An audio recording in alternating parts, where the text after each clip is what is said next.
ऋषियों ने पूछा, सूत जी, दैत्यों की जननी दिति के पुत्र 49 मस्त देवताओं के प्रिय कैसे बन गए तथा अपने सौतेले भाई देवताओं के साथ उनकी प्रगाढ़ मैत्री कैसे हो गई।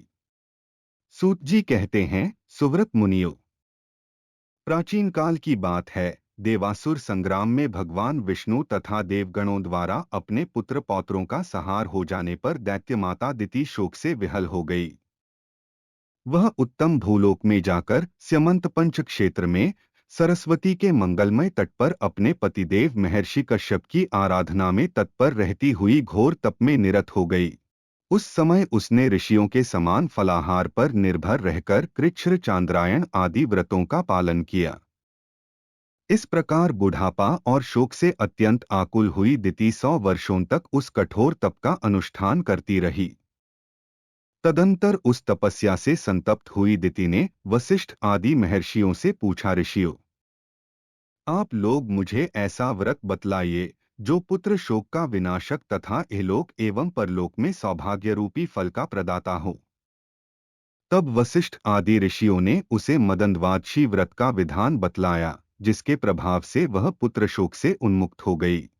ऋषियों ने पूछा, सूत जी, जिसका अनुष्ठान करने से दिति को पुनः 49 पुत्रों की प्राप्ति हुई, उस मदन द्वादशी व्रत के विषय में हम लोग भी सुनना चाहते हैं। सूत जी कहते हैं, ऋषियों, पूर्व काल में वशिष्ठ आदि महर्षियों ने दिति के प्रति जिस उत्तम मदनद्वादशी व्रत का वर्णन किया था, उसी को आप लोग मुझसे विस्तार पूर्वक सुनिए। व्रतधारी को चाहिए कि वह चैत्र मास शुक्ल पक्ष की द्वादशी तिथि को श्वेत चावलों से परिपूर्ण एवं छिद्ररहित एक घट स्थापित करे।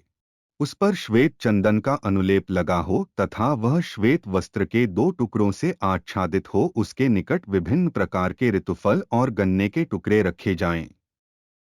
वह विविध प्रकार की खाद्य सामग्री से युक्त हो तथा उसमें यथाशक्ति सुवर्ण खंड भी डाला जाए। तत्पश्चात उसके ऊपर गुड़ से भरा हुआ तांबे का पात्र स्थापित करना चाहिए।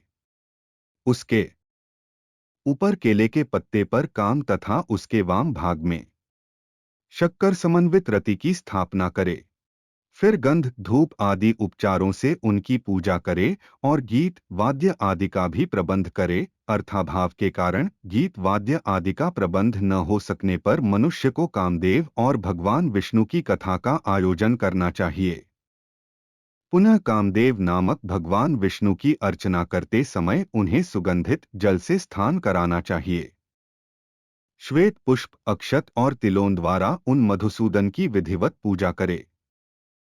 उस समय उन विष्णु के पैरों में कामदेव, जटाओं में सौभाग्यदाता, उरुओं में स्मर, कटिभाग में मनमथ, उदर में स्वच्छोदर, वक्ष स्थल में अनंग, मुख में पद्ममुख, बाहुओं में पंचशर और मस्तक में सर्वात्मा को नमस्कार है, यों कहकर भगवान केशव का सांगोपांग पूजन करे।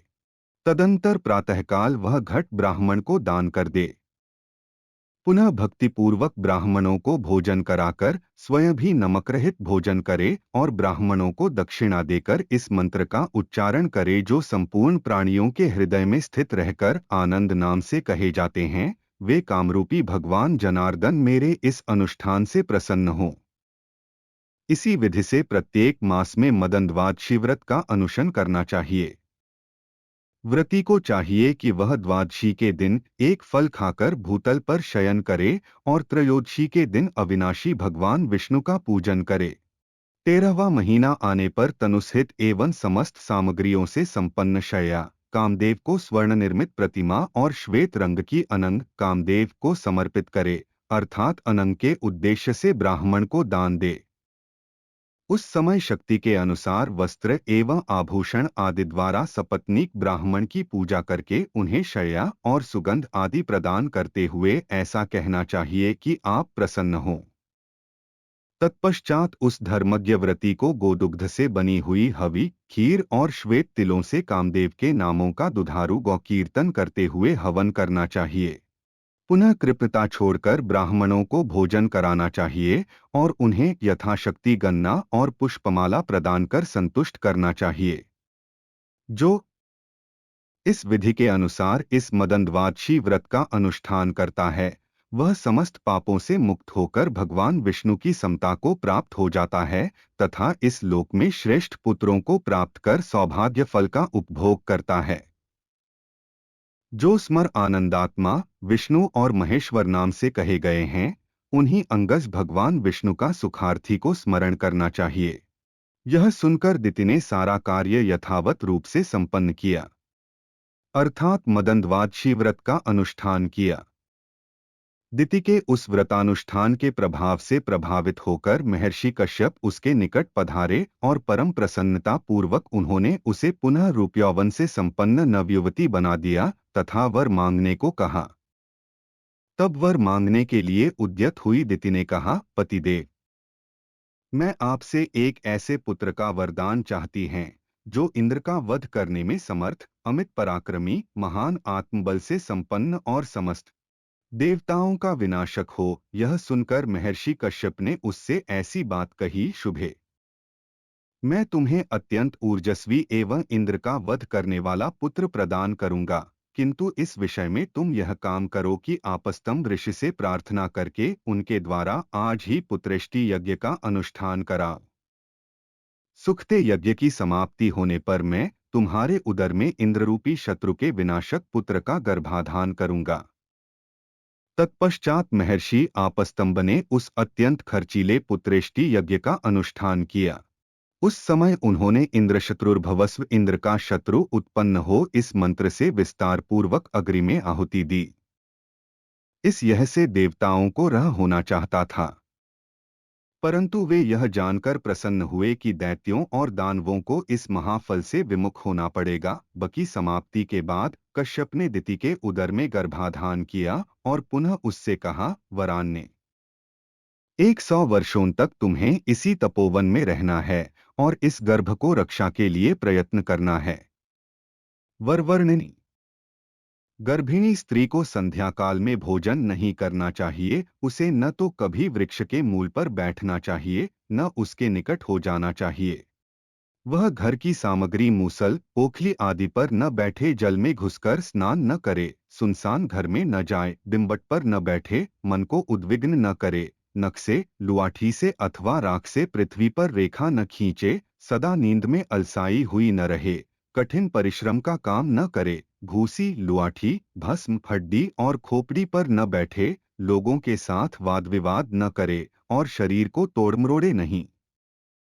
वह बाल खोलकर न बै, कभी अपवित्र न रहे, उत्तर दिशा में सिरहाना करके एवं कहीं भी नीचे सिर करके न सोए, न नंगी होकर, न उद्विग्नचित्त होकर एवं न भीगे चरणों से ही कभी शयन करे।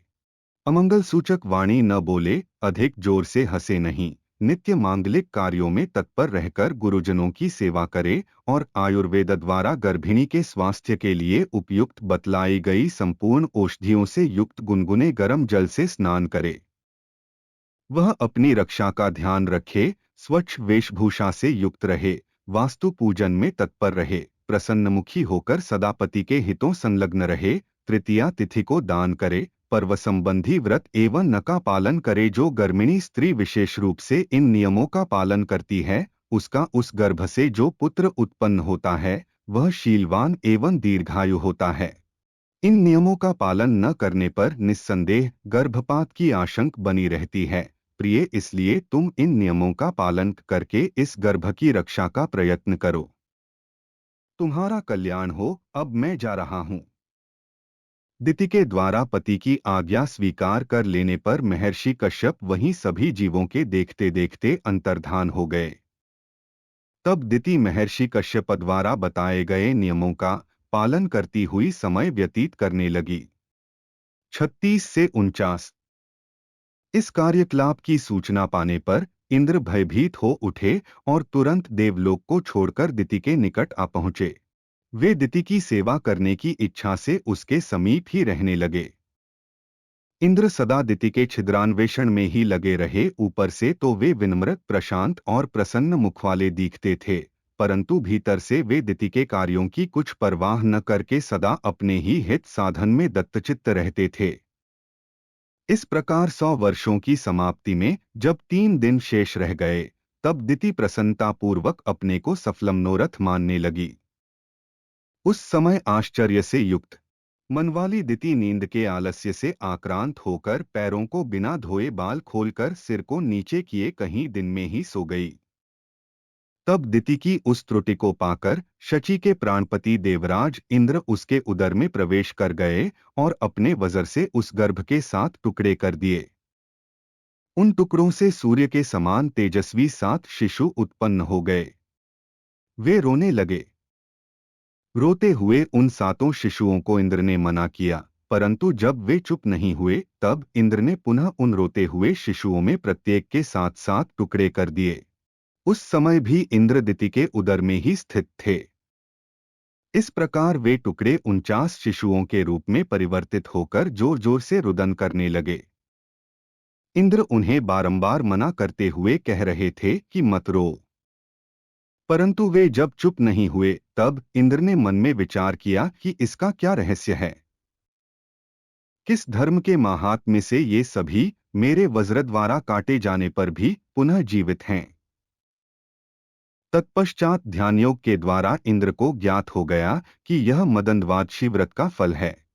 अवश्य ही श्री कृष्ण के पूजन के प्रभाव से इस समय यह घटना घटी है, जो वज्र द्वारा मारे जाने पर भी ये शिशु विनाश को नहीं प्राप्त हुए। इसी कारण उदर में स्थित रहते हुए एक से अनेक 49 हो गए। इसलिए अवश्य ही ये अवध्य हैं और मेरी इच्छा है कि ये देवता हो जाएं। चूंकि गर्भ में स्थित रहकर रोते हुए इनको मैंने मां रुदत मत रो ऐसा कहा है, इसलिए ये मरुत नाम से प्रसिद्ध होंगे और इन्हें भी यज्ञों में भाग मिलेगा। ऐसा कहकर इंद्र दिति के उदर से बाहर निकल आए और दिति को प्रसन्न करके उससे क्षमा याचना करने लगे। देवी, अर्थशास्त्र का आश्रय लेकर मैंने यह दुष्कर्म कर डाला है, मुझे क्षमा करो। इस प्रकार देवराज ने मरुदगण को देवताओं के समान बनाया और पुत्रों समेत दिति को विमान में बैठाकर वे अपने साथ स्वर्गलोक को ले गए। विप्रवरो, इसी कारण मरुद्गण यज्ञों में भाग पाने के अधिकारी हुए। उन्होंने असुरों के साथ एकता नहीं की, इसीलिए वे देवताओं के प्रेम पात्र हो। नमो नारायणाय नमः। नमो भगवते वासुदेवाय नमः।